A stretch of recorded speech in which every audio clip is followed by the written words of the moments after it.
Era ele que erguia casas onde antes só havia chão. Como um pássaro sem asas, ele subia com as casas que lhe brotavam da mão. Mas tudo desconhecia de sua grande missão.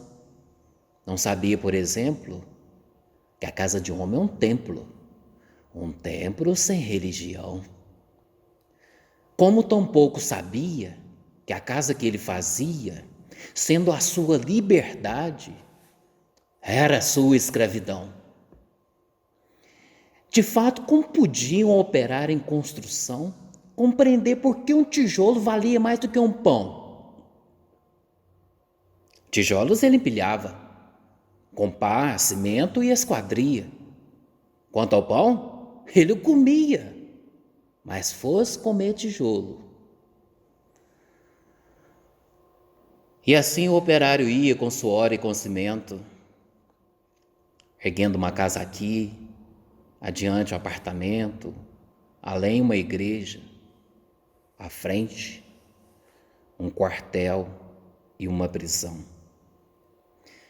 Prisão de que sofreria não fosse, eventualmente, um operário em construção.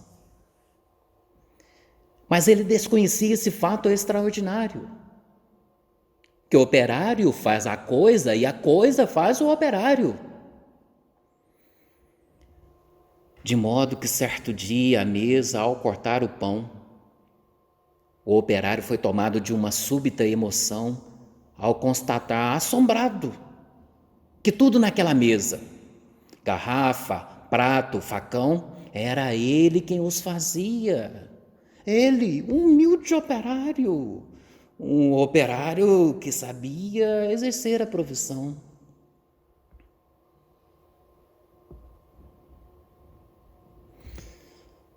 Olhou em torno, gamela, banco, enxerga, caldeirão, vidro, parede, janela, casa, cidade, nação, tudo.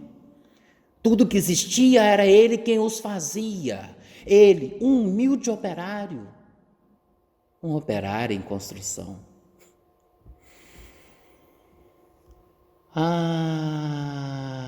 Homens de pensamento! Não sabereis nunca o quanto aquele humilde operário soube naquele momento. Aquela casa vazia, que ele mesmo levantara, um mundo novo nascia de que sequer suspeitava. O operário emocionado olhou sua própria mão, sua rude mão de operário em construção, e olhando bem para ela, teve um segundo a impressão de que não existia no mundo coisa que fosse mais bela.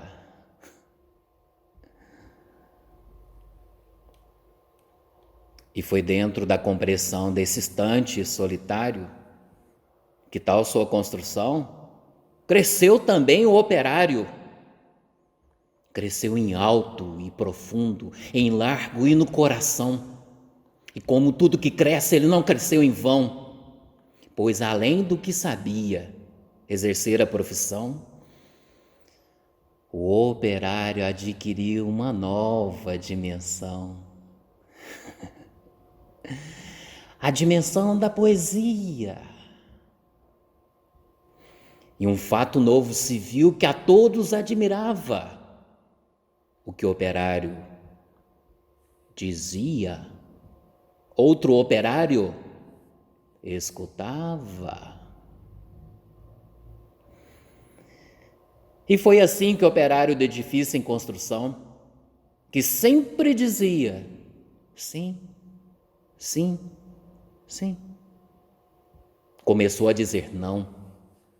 E aprendeu a notar coisas a que não dava atenção. Notou que sua marmita era o prato do patrão, que sua cerveja preta era o uísque do patrão, que seu macacão de isoarte era o terno do patrão, que o casebre onde morava era a mansão do patrão, que seus 2 pés andarilhos eram as rodas do patrão, que a dureza do seu dia era a noite do patrão, que sua imensa fadiga era amiga do patrão. E o operário disse: não. E o operário fez-se forte na sua resolução. Mas, como era de se esperar, as bocas da delação começaram a dizer coisas aos ouvidos do patrão, mas o patrão não queria nenhuma preocupação. Convençam-no do contrário, disse ele sobre o operário, e ao dizer isso, sorria. Dia seguinte, o operário, ao sair da construção, viu-se súbito cercado dos homens da delação e sofreu por destinado sua primeira agressão. Teve seu rosto cuspido, teve seu braço quebrado, mas quando foi perguntado, o operário disse: não. Em vão sofreu o operário sua primeira agressão.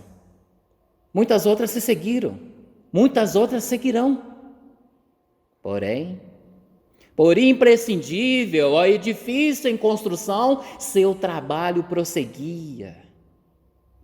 E todo o seu sofrimento misturava-se ao cimento da construção que crescia. Sentindo que a violência não dobraria o operário, um dia tentou o patrão dobrá-lo de modo vário, de sorte que o foi levando ao alto da construção, e no momento de tempo mostrou-lhe toda a região, e apontando-a ao operário, fez-lhe esta declaração: dar-te-ei todo esse poder e a sua satisfação, porque a mim me foi entregue e dou a quem bem quiser. Dou-te tempo de lazer, dou-te tempo de mulher. Portanto,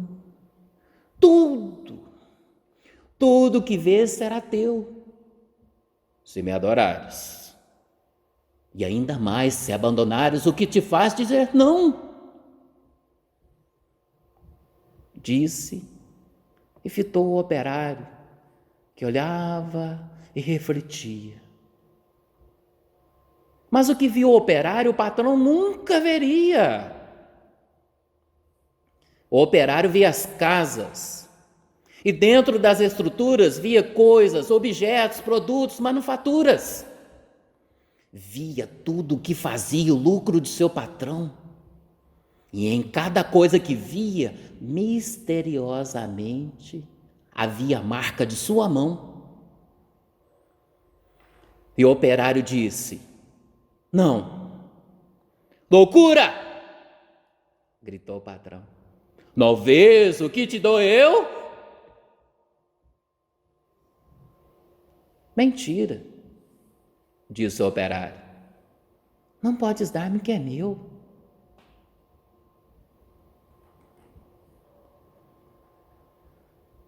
E um grande silêncio fez-se dentro do seu coração. Um silêncio de martírios, um silêncio de prisão. Um silêncio povoado de pedidos de perdão. Um silêncio apavorado com medo e solidão. Um silêncio de torturas e gritos de maldição. Um silêncio de fraturas a se arrastarem no chão. E o operário ouviu a voz de todos os seus irmãos.